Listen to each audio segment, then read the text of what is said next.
Une hécatombe. Les défenseurs des rivières ont tiré profit de cette catastrophe écologique. Ces poissons morts étaient la preuve que la Loue était malade. Eux le savaient depuis longtemps, mais il a fallu ces mortalités pour une prise de conscience collective. Le 19 juin 2010, c'est la Loue qu'on enterre dans les rues d'Ornans.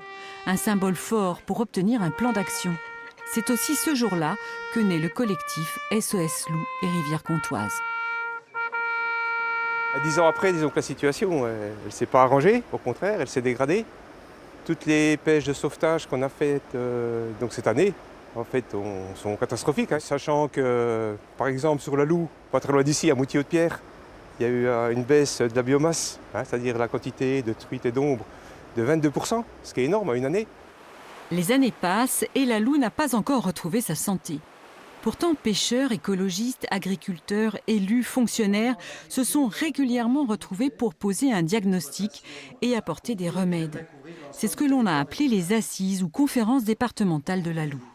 Les responsables agricoles sont venus dans toutes les réunions de la conférence départementale pour dire on va sauver les rivières.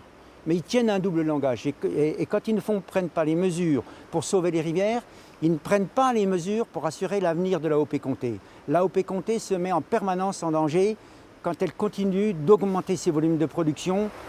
Trop de production, des rivières trop nourries par toutes les activités humaines. On sait maintenant ce qui rend malades les rivières comtoises. Les sols karstiques ne peuvent pas filtrer les activités des hommes. Et c'est le travail d'une nouvelle structure, l'EPAGE, Haut-Doubs-Haute-Loue, de trouver les solutions.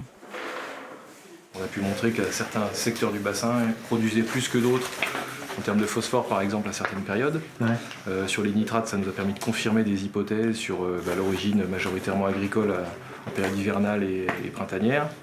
Et puis le phosphore nous a confirmé que c'était aussi de l'assainissement domestique. Je ne suis pas connu pour avoir la langue de bois, je suis agriculteur moi-même.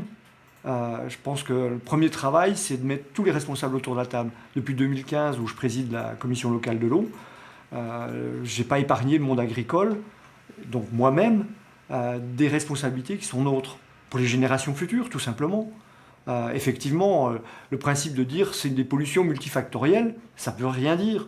Si on ne met pas le doigt sur une station d'épuration qui dysfonctionne, si on ne met pas le doigt sur une fromagerie qui dysfonctionne... Pour mieux agir, la structure s'est adaptée au bassin versant de la rivière. Une cohérence indispensable. Des syndicats se sont regroupés et le prochain contrat ira jusqu'à la confluence dans le Jura. Une prouesse politique. Et maintenant que tout est en place, comment s'y prendre pour réellement sauver les rivières comtoises ? Pendant 6 ans, le sociologue Simon Cala a observé les acteurs de cette controverse environnementale. Selon lui, on a en quelque sorte noyé le poisson. Si on en vient à hiérarchiser, ça revient à désigner un coupable, quelqu'un qui serait plus coupable que quelqu'un d'autre, et donc du coup, ça va à l'encontre d'une logique de pacification des rapports sociaux. Donc, dire c'est multifactoriel, c'est tenter de pacifier une solution qui, peut-être, aurait demandé à être davantage conflictualisée, mais ce n'est pas la logique d'action des pouvoirs publics que de mettre du conflit entre les groupes sociaux. Dans sa thèse, le sociologue souligne également l'absence de langage commun entre les acteurs.